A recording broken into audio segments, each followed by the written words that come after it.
Welcome. You're listening to the calming sounds of the Tidepool Orchestra. Side A.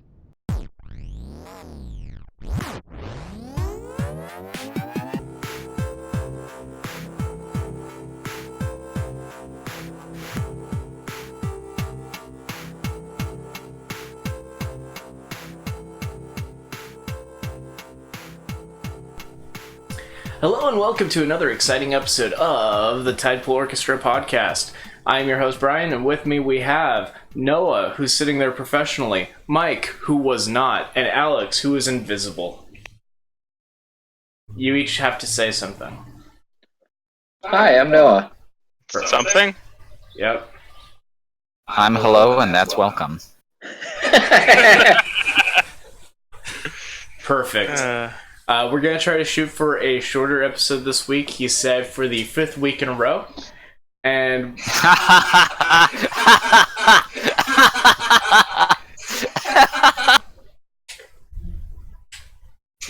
Okay, first topic, go. No lube, just shoving it straight in there. Oh my fucking god. We need a little foreplay, a little dinner first, you know? like, tickle Dinner's in it. an hour. Tickle it a little. Yeah. Underneath. Noah wanted to discuss recurring nightmares. Yes. I was inspired this morning because I had another recurring nightmare that I've been experiencing for the past several months. And occasionally it'll just hit me, like once every few weeks. It'll just pop up. And this recurring nightmare has to do with somebody from the dark web who somehow got spyware on my computer. And after I'll film a really cool video or do something in front of my computer, like not 5 seconds later, I'll get a notification that it's been uploaded to YouTube. That this piece of shit is just fucking putting my stuff up on the internet or my business up on the internet before I can do anything about it. And in some of these dreams, I've been to his apartment, and he has like a fucking dungeon computer room just filled with exploitation porn, and he does this to a lot of people. And it's all fake, but you know, it's all just a nightmare, but I wake up feeling fucking violated. I hate that dream, and I had that dream this morning. It's horrifying. Anybody had any nightmares like that? Let's go around the room. Anything Black Mirror-ish? Not so much. Go ahead. Someone else go ahead. Why? No one interrupted you.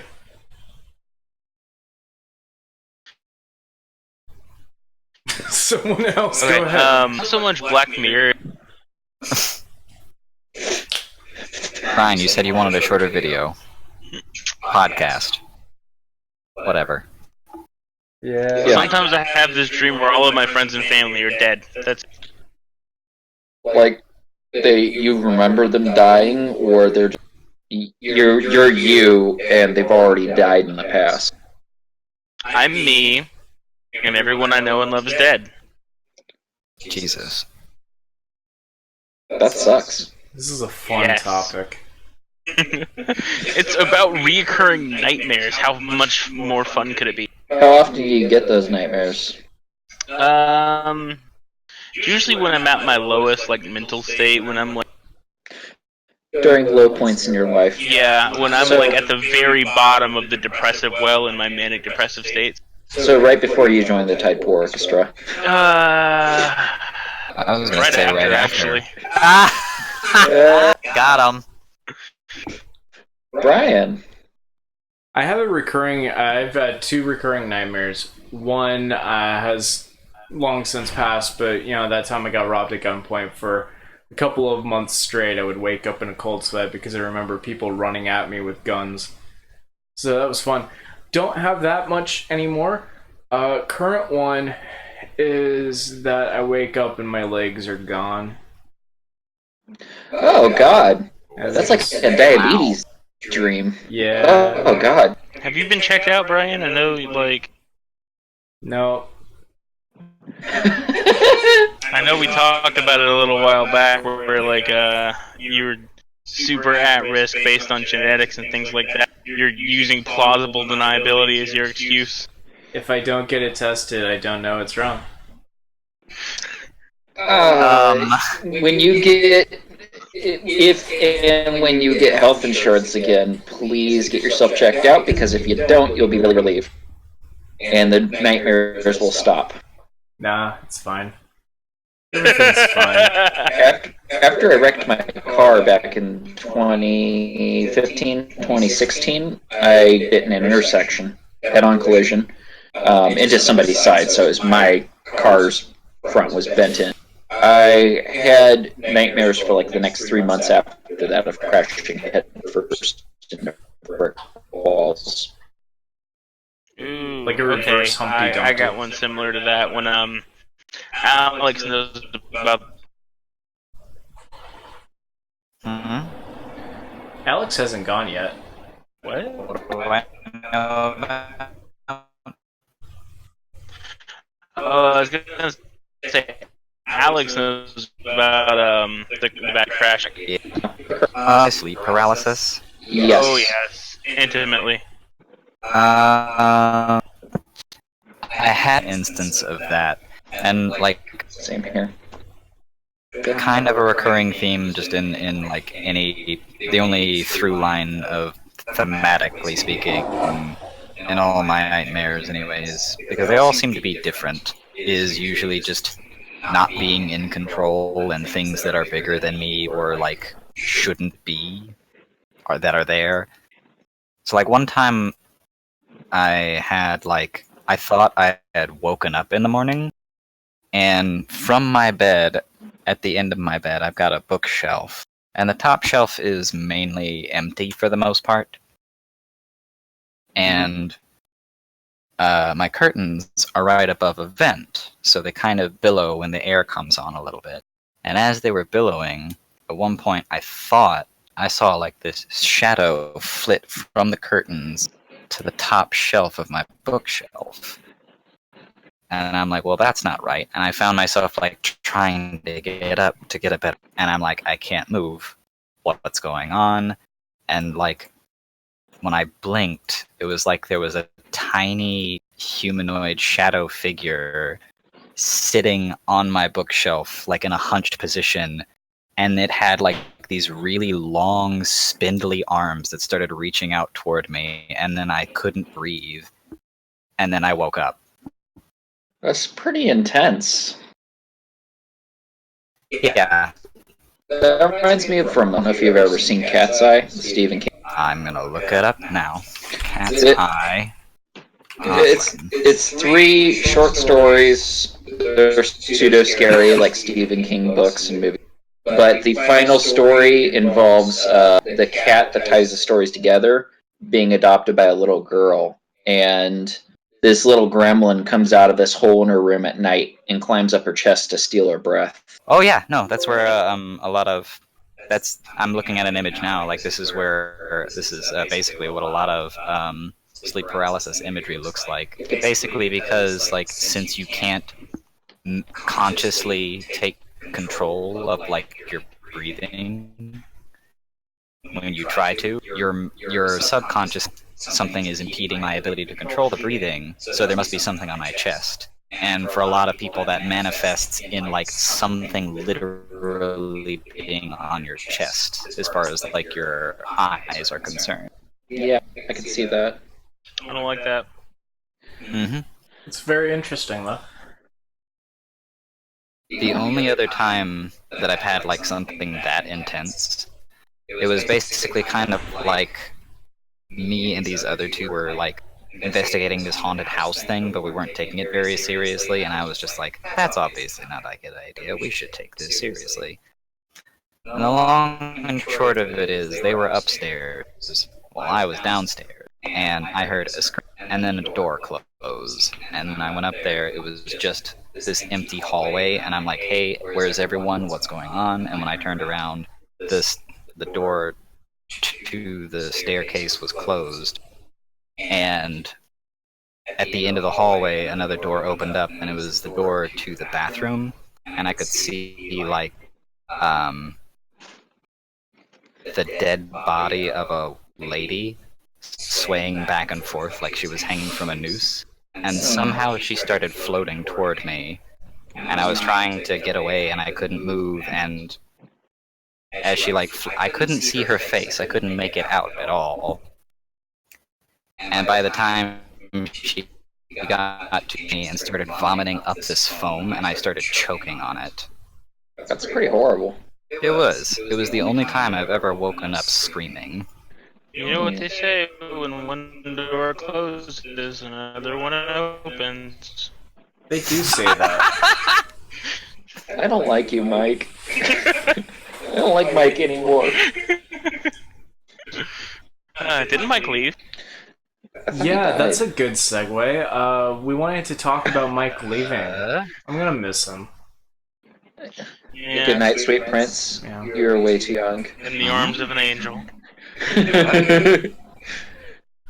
Alex, did we not tell you? I just haven't been the same since the boating accident. Yeah, I don't think we I'm very told confused about what Alex. we're doing. That's completely fair. Yeah, we have a running gag where we're pretending like Mike died. Or I pretend like Mike died, Brian just acts like Brian just acts like Mike moved on to bigger and better things. Yeah, Mike left. So we're cross. Mike left the Tidepool Orchestra. He has his own channel that's already way more successful, and we'll never see him again. I mean, yeah, it's already got more subscribers than I do, and I've been on YouTube since like 2011. Brian, Hey, guys. I still hear his voice in all of our recordings. I still hear his voice. It's only got 61 subscribers as of Oh my 10 god. p.m. Like, Eastern time. Just fucking, subtle flex. Fuck you, Let's not wait till asshole, next week. motherfucker. It only has 61 subscribers. I know we started it yesterday, but like it. He's expected to blow up to like $4,000 in a year. Yeah, that's what Social Blade is saying. Yeah. All right, Mike, tell us a little bit about your channel. My channel is... What? Something like the wide breadth, if you would, of content. Yeah, well, it's not so much going to be focused on anything. It's basically just going to be stuff that I like. I talked a little bit about in the last episode of the podcast. You mean the one I wasn't in? Yeah. Yeah, that one. I wasn't in it either. It was Yeah, it was just me and Brian. More or less. Uh-oh. I must have. Brian put on Mike's GibJam video of him taking apart his computer and muted it, and then Brian was just interviewing Mike over it, and it was ridiculously funny. It was fucking hilarious. Oh yeah, Nick was there too. Where's Nick? Oh, he died.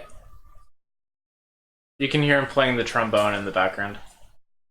Oh, he's with us in spirit. Well, we need to get over there and, slam the oven door. Yes, exactly. Okay, so anything else about? Yeah, I did want to share a little bit more. So basically, it's just a channel for me to talk about the things I'm interested in, the things that affect me personally, and the things that I'm passionate about. So any video that you see come out on the Gibberish Jamboree is automatically going to be something that I care very deeply for. So I'm not just going to be making content for the hell of making content. Can I ask you a question? It's going to sound personal. I probably shouldn't ask it on the air. Yes. Didn't we record like an hour-long video for that channel and it hasn't gone up yet? Oh, yeah. Oh my god, that was a pain in the ass, my dude. So I found out that I went through it and watched it, and your audio cut out so bad. Yeah. It's pretty much me talking to myself. That's fine. It shows the editing process, right? And then I got little to no editing done. Yeah. Yeah, that seems right. Yeah, I got little to no editing done during the editing video. I remember one of the two of us came off as very anti-Semitic in that one, so that's why I was asking.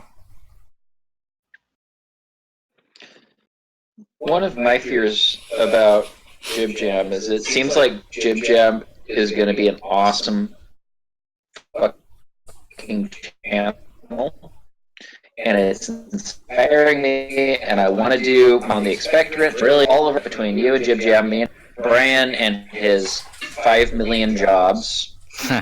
And I'm worried that Tidepool Orchestra is going to die. Well, I think it may is. turn into Tidepool turning into a side project like it was always supposed to. Like maybe just like a weekly podcast, and then we all do our own thing, our own channels.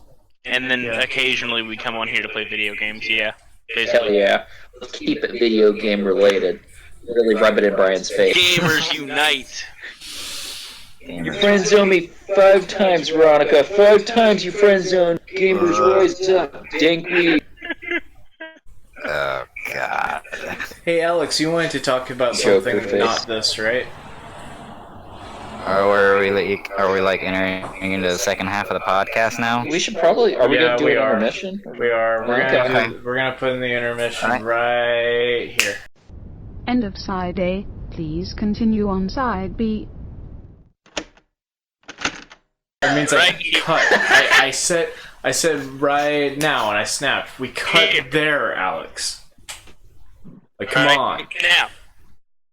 Right now. Listen, there's a delay because of your shitty internet. Actually, so. yeah, it sounds like you're talking in slow motion. Slow motion robot. Brian's not Slow functioning. motion robot. So, how about you bounce up off my wheel, old man? Is this the intermission? Yep. Yeah, probably. Yeah. Yep. Welcome back. You're listening to the calming sounds of the Tidepool Orchestra. Side B. Or not to be. Yep. Side 2B or not to That is be, a statement. and we're back. Or 9S. Welcome to side 9S. That's my phone. Mine is the Really? Because I Note was making a near automata reference. Near autism. Near automata? Hey, that's topical. Is it? Autism? Yeah. Oh yeah. Uh-huh. Look at that. Hotline Miami. Hell yeah. They said You're that you welcome, should always Noah. report autism in the workplace. Literally didn't understand a word of that, my guy. Your internet This is is way like... too bright. It's way too bright. Shit. They say that you should always There you report go. autism in the workplace. Report me, bitch. Why? It's illegal. Like, Report me. It's not illegal, Brian. You shithead. Alright, Alex, you wanted to talk about something, right? I mean, like... do you want me to just talk about it? Because Let's talk it's- about cartoons. Let's talk about some friggin' cartoons. Final Space Season 2 dropped. Picks up right where it left off. It's still a series. It's not some random syndicated bullshit. It's great. It's fantastic. Final Space was one of those shows that, like, at a glance, it's like, this should suck. This should be the worst bullshit you've ever seen. Actually pretty good.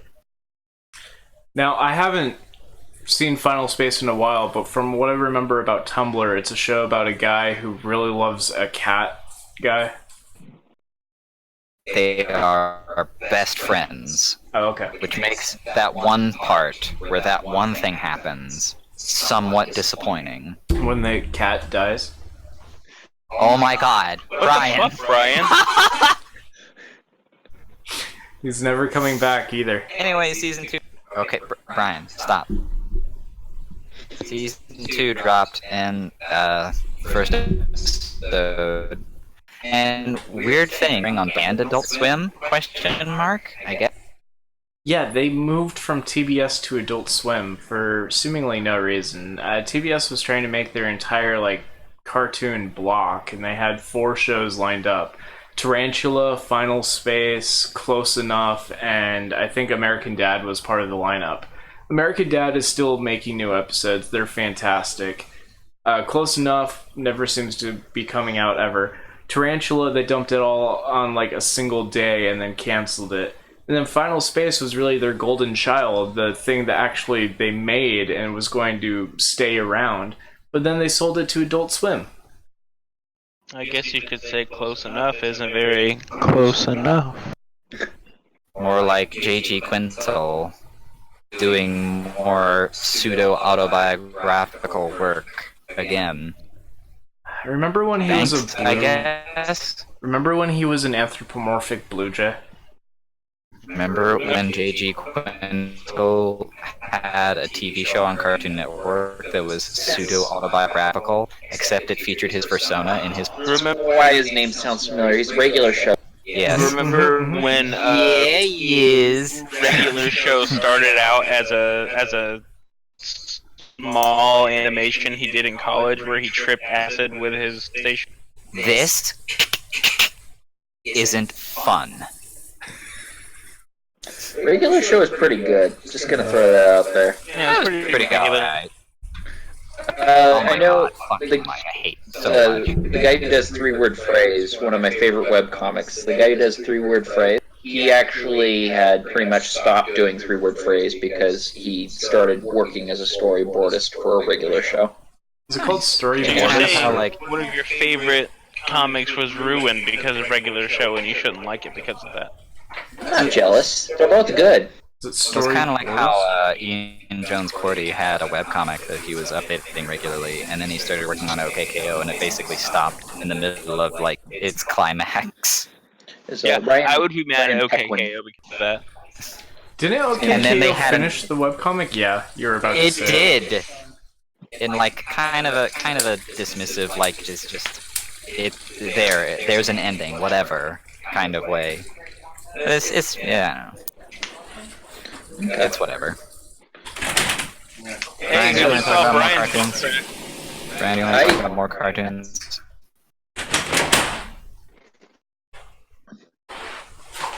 My window was open and people were right next to my window. Brian? And Brian even...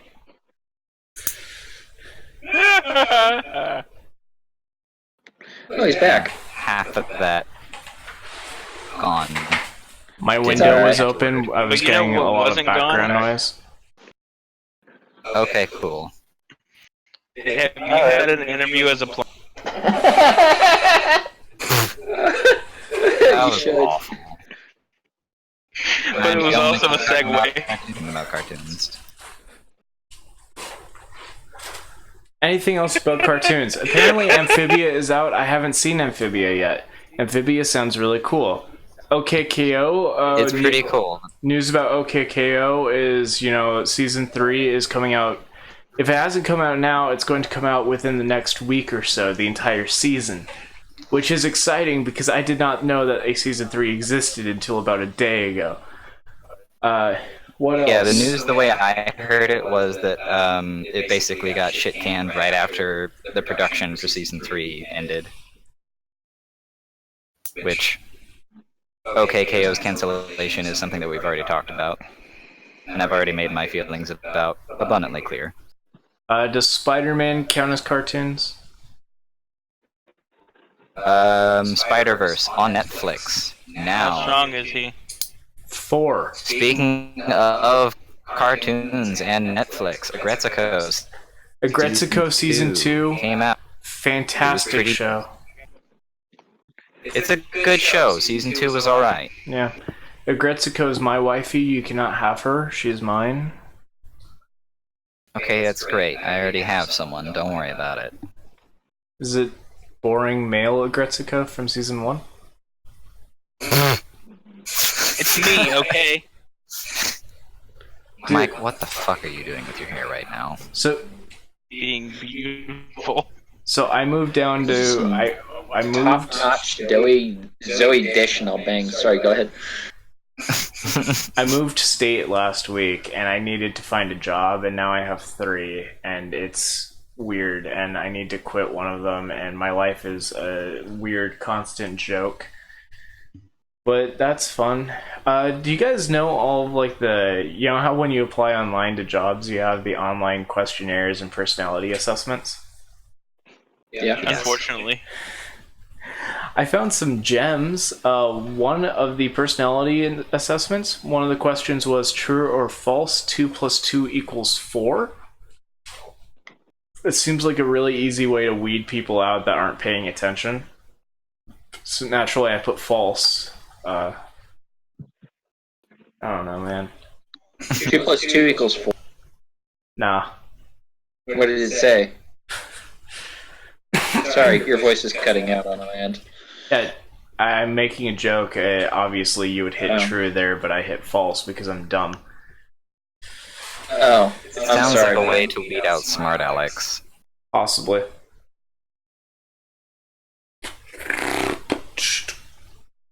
Yeah. But it got So it's not strong enough.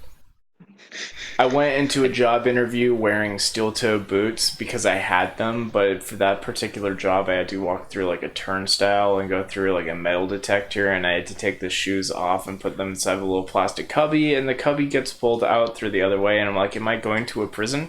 It's not going to a prison. I was in the waiting room with like 2 other people who got there in front of me, and one of them is just wearing a t-shirt and shorts and like sneakers. So that guy goes through, and then it's my turn. Interviewer's there clicking a pen. He's like, why should I hire you? And I'm like, well, I'm wearing boots and a button-up shirt, and that guy was wearing a t-shirt and sneakers. So Got him. he's like, Dab. do you prefer morning or afternoon shifts? I'm like, really? That worked? I'm hired? He's like, yeah. He asked you what you preferred. I said afternoon because I don't want to wake up at 4:30 a.m. Yeah, so essentially I got one job that was incredibly easy to get. It was like over Craigslist, and then I knew I had that one. So then the second interview, I'm just like not even really trying. I'm just like, yeah, I deserve this. And the guy's like, oh, okay, cool, you're hired. And now I'm like, okay, I have 2 jobs, cool. And I still have other interviews to go to because I have them scheduled. So I go to the 3rd one, and that's when I'm like, well, I'm wearing boots. That guy was in a t-shirt. Okay, cool, you're hired. I'm like, what the hell is happening? Now I have 3 jobs. And then I had a phone interview, and the person on the phone is from like the middle of the state in some sort of country, like some sort of state in the middle of the country that like airplanes could go past, you know? It's crazy. And that one I aced as well, and I'm waiting to hear back from. I'm just trying to find one full-time position, but everything is like part-time so far. I don't want to keep spending like an hour a day just driving from point A to point C with point B in the middle as my house. Anyway. Makes sense. I'm happy for you, and I'm glad you're able to get so many job offers with just the limited amount of time that you had. It's not even confidence. And you probably spammed the shit out of your resume. Yeah. You need a job. You get a fucking job. I threw it at 500 places on the first day. I don't know, man. It's been weird. I wish I had something more entertaining to do. Like do an on-the-spot interview for you. Tell me about a time. Hey, Brian. Oh, one of the interviews was for this really crazy place that I feel completely confident that they're not going to ever find in this video. It's for this place in Stockton that takes gift cards, and if you trade in the gift cards, they give you money for it, apparently. I'd never heard of the place before because shady. That's shady as hell. So I'm scheduled there for 6:30. They say to bring a paper resume, and I'm like, okay, well, I don't have a printer set up because this was the 2nd day we were in California. I'm like, well, my dad lives in that same city. He has a printer, so I go over there. I'm like already dressed for the interview, but I'm like 2 hours early because I was also trying to hit like a post office or whatever. My dad's like, hey, do you want a drink? And I'm like, yes. So I'm like a little bit buzzed. I get to the interview. Everything is going fine, except I walk through the door, and they're like a bail bond or so. Ryan, you're going full on our end. It's recording through my mic, not the internet. So I get there, and it's like a room with a wall, and that wall has a window. On one side, on the left side of the wall. Whoa. It's connecting. Welcome to the Tidepool Orchestra, where everyone is gone. Is my internet still on? It doesn't seem like it. Brian is cutting out so bad, but don't worry. We can't respond to your story accurately. Your internet's back. Yeah, all right. Oh, cool.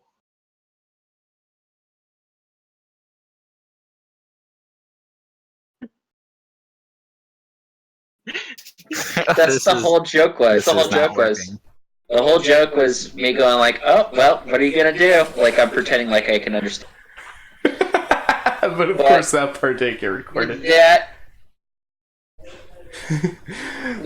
should we call this quits? No. We're still going. Come on, I got the story to tell.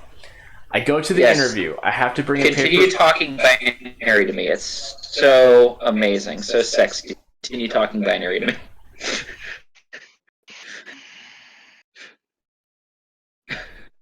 So I get to the place. Okay. I get to the place. It's like an empty room. There's a wall dividing one half to the other, and on one side there's a locked door with a screen door in front of it. Perfect thing to see in the middle of a room.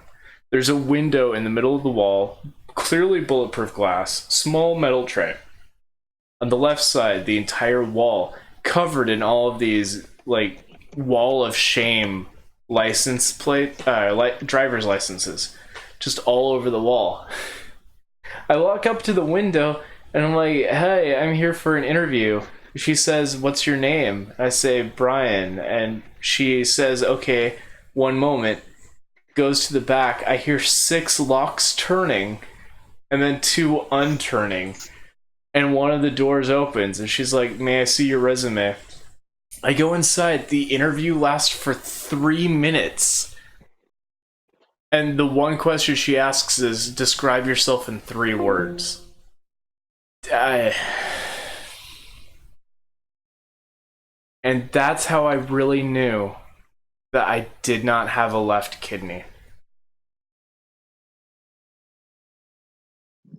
And with that, we're going to call it quits. Thank you for listening to the Tidepool Orchestra. They cannot hear me. They are frozen in perpetuity.